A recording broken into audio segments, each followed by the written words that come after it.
Om Shanti. Spark audio book का नाम है कर्म योग से कर्म भोग पर विजय, पार्ट 4।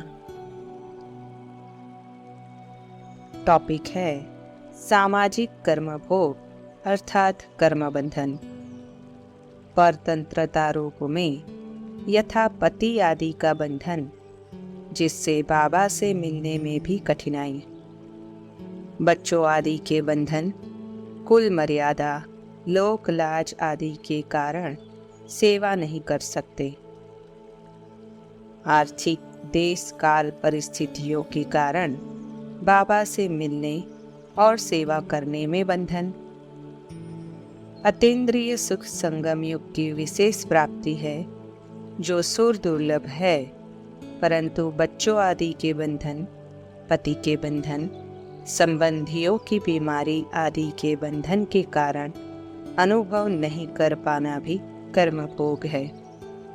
संबंध संपर्क में कटुता, कर्म बंधन अर्थात आत्माओं के द्वारा प्राप्त होने वाला शारीरिक और मानसिक दुख।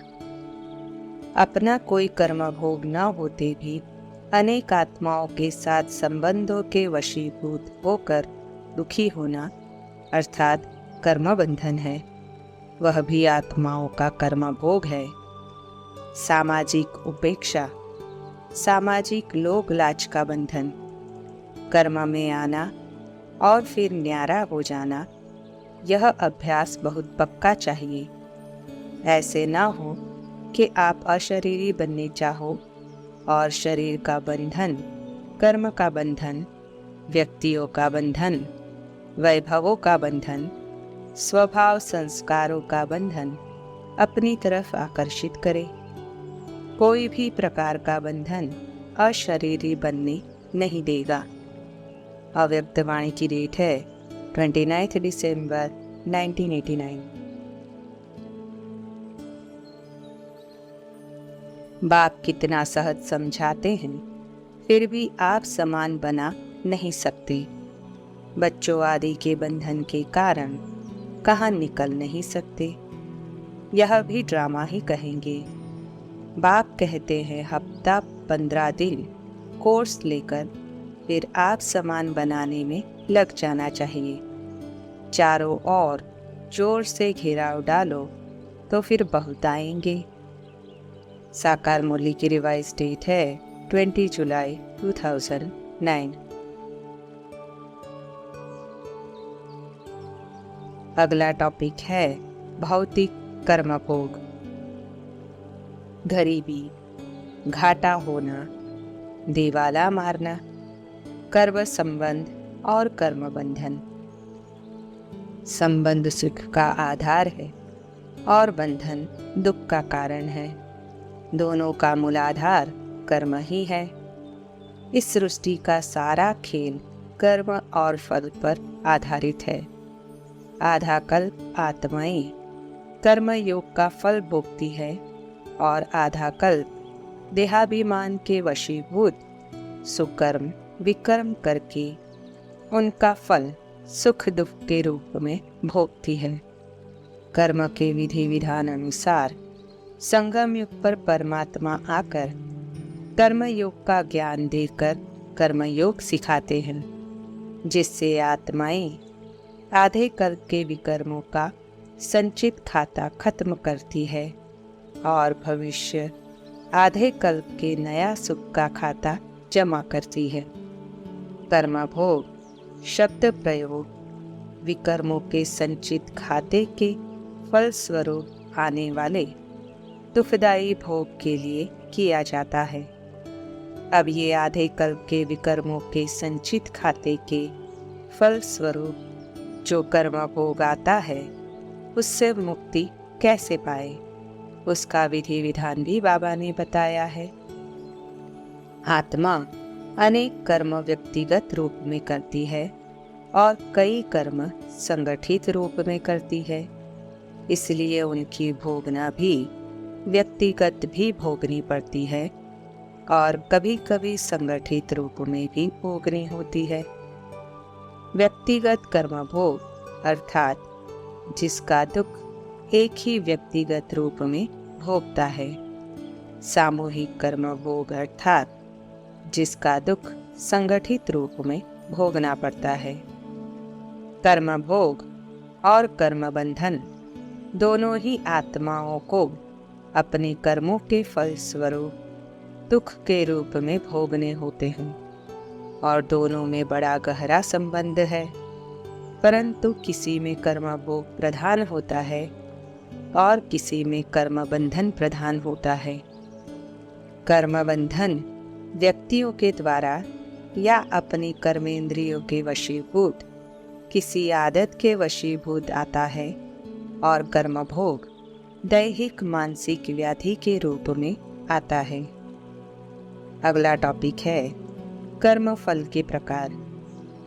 कर्म फल अर्थात कर्म योग अर्थात परमात्मा की याद में किए गए श्रेष्ठ कर्मों के द्वारा निर्मित सुखदायी फल, जिससे आत्मा को स्वस्थ तन, स्वस्थ मन, स्वस्थ धन, स्वस्थ जन अर्थात संबंध संपर्क, कर्म संबंध अर्थात श्रेष्ठ कर्मों अर्थात परमात्मा की याद में किए गए कर्मों के द्वारा निर्मित सुखदायी संबंध।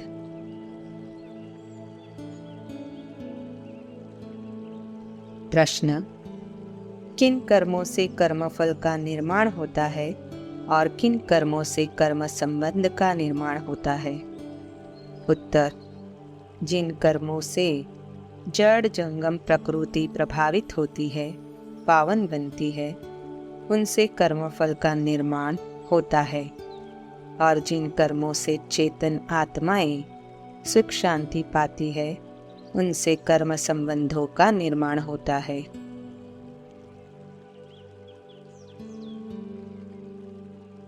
अगला टॉपिक है कर्म योग के प्रकार। कर्म योग से कर्म भोग पर विजय प्राप्त करने के लिए कर्म और योग का यथार्थ ज्ञान अति आवश्यक है, जिस ज्ञान को परमात्मा ही देते हैं।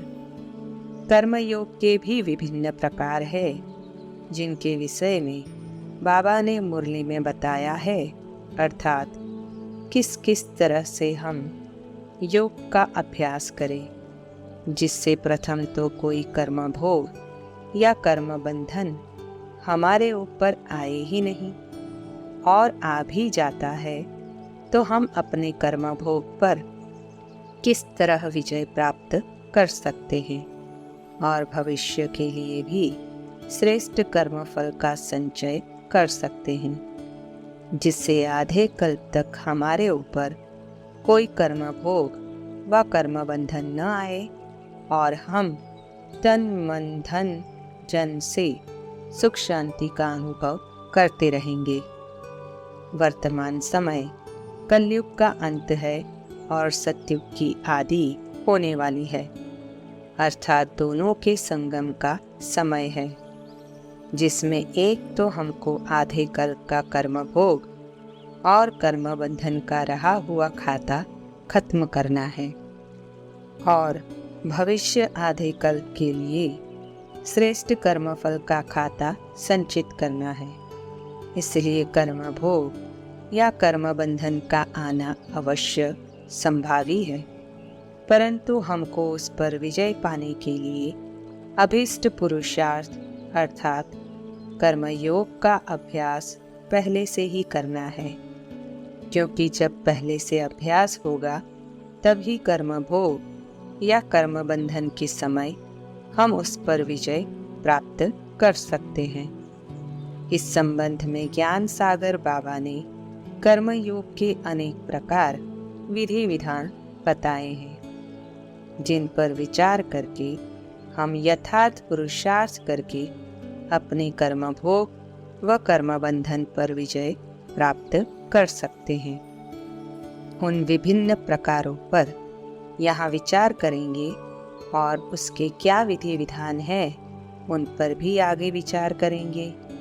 कर्म भोग और कर्म बंधन पर विजय पाने के लिए कर्म योग के विभिन्न प्रकारों में विशेष रूप से बाबा ने जो बताए हैं वे हैं विशेष योग का अभ्यास, श्रीमत अनुसार दिनचर्या का पालन, समय पर क्लास, विशेष मुरली का अध्ययन, खान पान के समय योग युक्त स्थिति, व्यवहार में योग युक्त स्थिति, ईश्वरीय सेवा, ज्ञान की सेवा, मनसा सेवा, यज्ञ की कर्मणा सेवा, योग युक्त स्थिति में निद्रा, कर्म भोग के समय परमात्मा पर निश्चय और दृढ़ विश्वास रखकर उनसे रूबरूहान करना।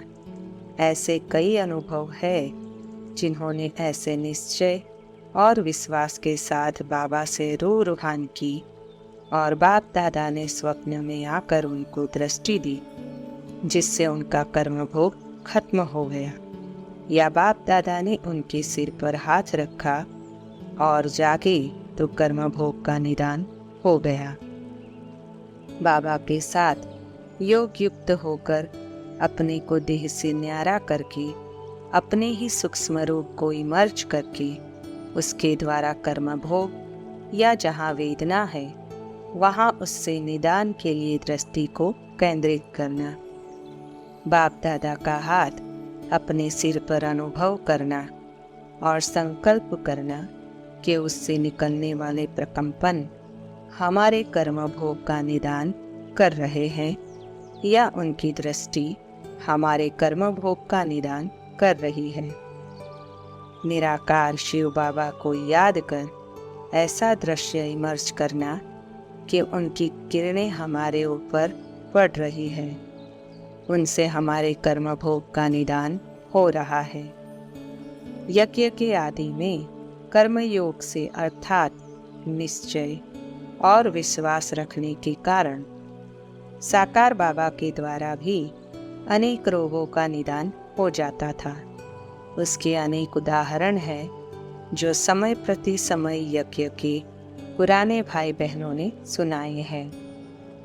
इस सब में निश्चय और विश्वास का विशेष महत्व है। दुनिया में यथाशक्ति संपन्न आत्मिक शक्ति वाली आत्माएं भी अपने विल पावर से अपने अनेक रोगों का और दूसरों के रोगों का निदान कर देती है। फिर ये तो सर्वशक्तिमान परमात्मा की शक्ति है। आदि आदि श्रीमत जो कहे सो करते रहो। निश्चय पूरा बैठ जाए तो कर्मातीत अवस्था हो जाए। वह अवस्था होगी अंत में शिव बाबा और ब्रह्मा बाबा की मुरली को भी बड़ा अच्छी रीति समझना है। मुख्य बात है ही शिव बाबा की याद की। साकार मुरली की रिवाइज डेट है 19 जनवरी 2006।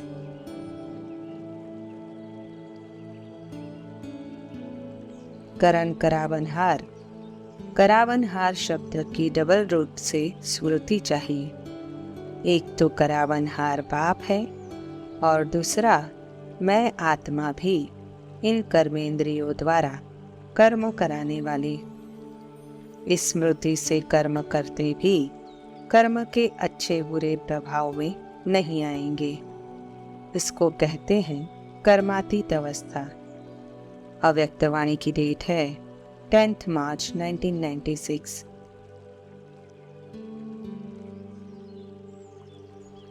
बीमारी आदि होती है तो वह है कर्म भोग। खुद भी समझते हैं कि जब तक यहाँ है कुछ न कुछ होता रहेगा। भल यह रथ है, फिर भी कर्म भोग तो पिछाड़ी तक भोगना ही है।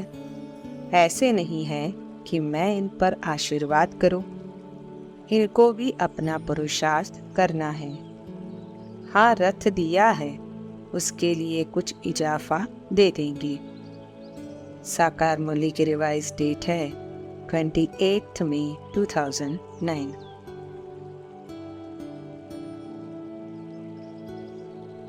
बांधेलियों की लव से तो किसकी भी भेंट नहीं कर सकते हैं। बांधेलियों का योग कोई कम थोड़े ही है। भल वे खुद सर्विस नहीं कर सकती है, परंतु याद का भी उनको बहुत बल मिलता है। याद में ही सब कुछ समाया हुआ है।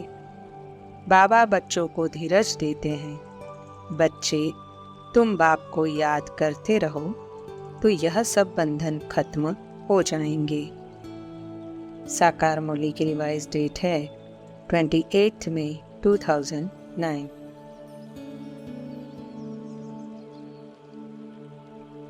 तुम बच्चे प्रदर्शनी देखकर आते हो तो सारा दिन वह नॉलेज बुद्धि में रहनी चाहिए। तभी ज्ञान सागर के बच्चे तुम मास्टर ज्ञान सागर कहला सकते हो। अगर ज्ञान ही बुद्धि में न रहे तो ज्ञान सागर थोड़े ही कहेंगे। सारा दिन बुद्धि इसमें ही लगी रहे तो फिर बंधन भी टूटते जाएंगे। साकार मुरली की रिवाइज डेट है 29 मई 2009।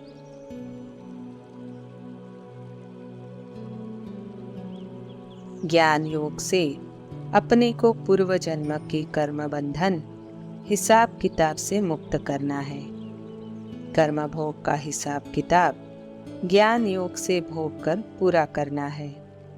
किसका सहारा लेकर या किनारा करके नहीं चलना है, लेकिन साथ में रहते न्यारा होकर चलना है।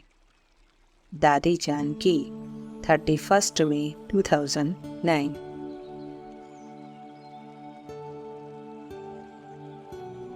पुरुषोत्तम संगम युग पर बाप से पढ़ना होता है। तुम इस दुख से छूटकर सुख में जाते हो। यहाँ तमो प्रधान होने के कारण तुम बीमार आदि होते हो।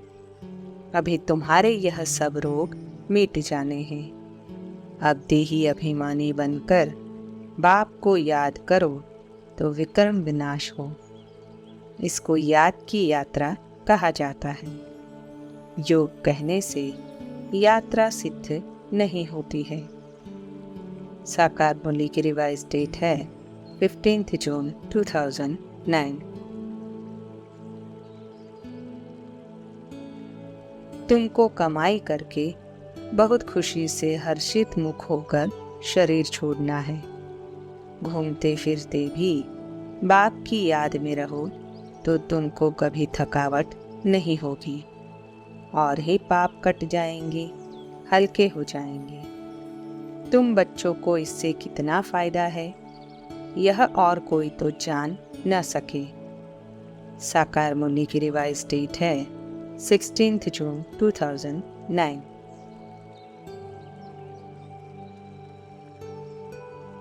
एक बार मैंने बाबा को किसी के बारे में कोई बात कही। बाबा ने हमको कहा, तुम्हारा उसमें क्या जाता है? वह जाने, बाबा जाने, उसके कर्म जाने। हर आत्मा का अपना पाठ है जो वह बजा रहा है। हमको किसके कर्म बंधन में नहीं जाना है।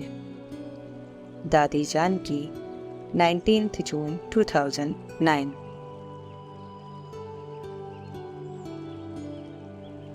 मेरे पाप कट गए कैसे समझे?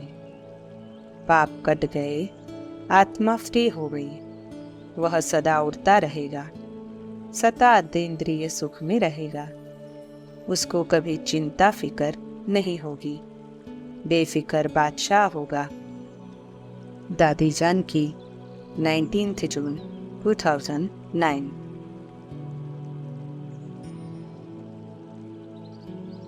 जिन्होंने भी हाथ उठाया वह कभी संकल्प मात्र भी संकल्प व शरीर के परिस्थितियों के अधीन व संकल्प में थोड़े समय के लिए भी परेशानी व उसका थोड़ा भी लेश मात्र अनुभव करते हैं व उससे भी बड़े हो गए हैं। जब बंधन मुक्त है तो मन के वश अर्थात व्यर्थ संकल्पों के वश नहीं होंगे। अव्यक्त वाणी की डेट है 13 मार्च 1971।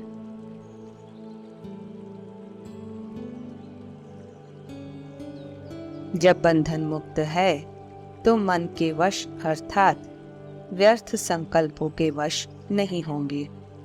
व्यर्थ संकल्पों पर पूरा कंट्रोल होगा। परिस्थितियों के वश भी नहीं होंगे। परिस्थितियों को सामना करने की संपूर्ण शक्ति होगी। जो बंधन मुक्त होगा वह सदैव योग युक्त होगा। अव्यक्त वाणी की डेट है 13 मार्च 1971।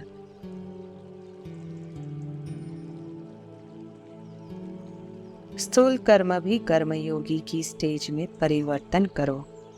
सिर्फ कर्म करने वाले नहीं, लेकिन कर्मयोगी हो। कर्म अर्थात व्यवहार और योग अर्थात परमार्थ। परमार्थ अर्थात परमपिता की सेवा अर्थ कर्म कर रहे हैं। इसको कहा जाता है श्रीमत पर चलने वाले कर्मयोगी। अव्यक्त वाणी की डेट है 31 दिसंबर 1970।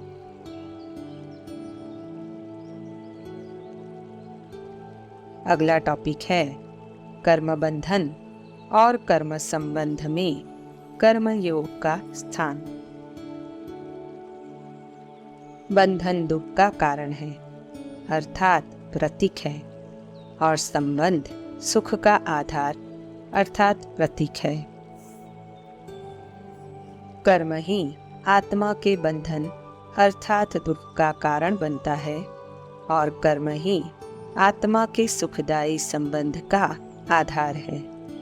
कर्मों के आधार पर ही दुखदायी या सुखदायी संबंध बनते हैं। कल्प के हिसाब से सत्युग त्रेता कर्म फल और कर्म संबंध की दुनिया है, तथा द्वापर कलयुग कर्म भोग और कर्म बंधन की दुनिया है। सत्युग त्रेता में आत्मा स्वतंत्र होकर शरीर के द्वारा कर्म करती है, इसलिए बंधन की बात नहीं। लेकिन द्वापर कलयुग में आत्मा देहाभिमान के वश होकर अर्थात बंधन में कर्म करती है, इसलिए वे कर्म बंधन अर्थात कर्म दुख का कारण बन जाते हैं। कलयुग और सत्युग का संगम युग है कर्म योग का युग। जिस समय आत्मा परमात्मा के साथ के योग द्वारा कलयुग के पापों से मुक्त होती है और सत्युग के लिए पुण्य का खाता जमा करती है। सत्युग त्रेता में कर्म संबंध सुखदायी होते हैं, क्योंकि इन कर्म संबंधों का बीज संगम युग पर परमात्मा की श्रीमत के आधार पर बोया हुआ है, अर्थात संगम युग पर परमात्मा की याद में किए गए सुकर्मों का फल है। द्वापर से देहाभिमान के कारण विकारों के वशीभूत कर्म आत्मा के बंधन का कारण बनते हैं, अर्थात उस समय जो भी संबंध होते हैं वे दुखदायी ही होते हैं, इसलिए उनको कर्म बंधन कहा जाता है। अभी फिर परमात्मा देही अभिमानी होकर सुखदायी कर्म संबंधों का बीज बोने की श्रीमत दे रहा है, रास्ता दिखा रहा है। जो करेगा वह पाएगा। बांधे लिया है। वास्तव में उनमें अगर ज्ञान की पराकाष्ठा हो जाए तो कोई भी उनको पकड़ न सके, परंतु मोह की रग बहुत है। शरीर सहित सबको भूल जाना है। अपने को आत्मा समझ बाबा को याद करना है। साकार मूल्य की रिवाइज डेट है 15 फरवरी 2005।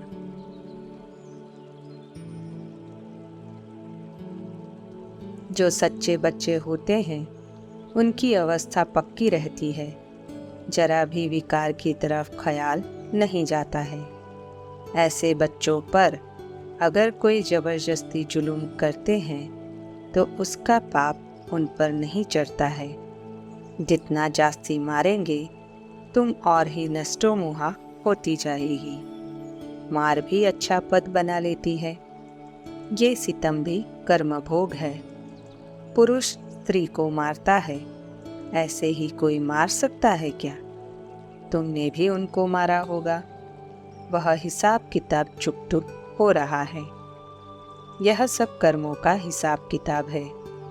अब तुम श्रीमत पर श्रेष्ठ कर्म कर रहे हो। सबसे श्रेष्ठ कर्म है सबको बाप का परिचय देना।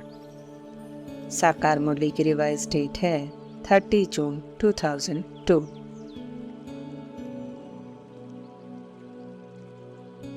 तीसरे नेत्र में कमजोरी आने की भी वही दो बातें हैं, एक लगाव और दूसरा पुराना स्वभाव। अगर अपनी किसी विशेषता में भी लगाव है तो वह भी बंधन युक्त कर देगा, बंधन मुक्त नहीं करेगा, क्योंकि लगाव अशरीरी बनने नहीं देगा। अव्यक्त वाणी की डेट है 15 जुलाई 1973।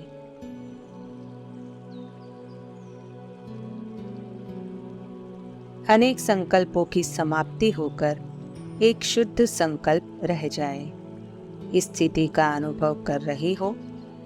इस स्थिति को ही शक्तिशाली, सर्व कर्म बंधनों से न्यारी और अति प्यारी स्थिति कहा जाता है। अव्यक्त वाणी की डेट है 22 जून 1971।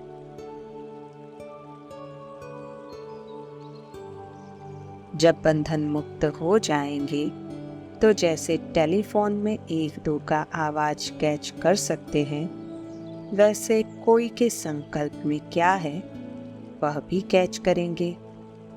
अव्यक्त वाणी की डेट है 13 मार्च 1971।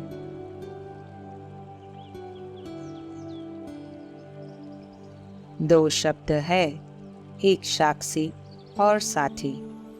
एक तो साथी सदैव साथ रखो, दूसरा साक्षी बनकर हर कर्म करो।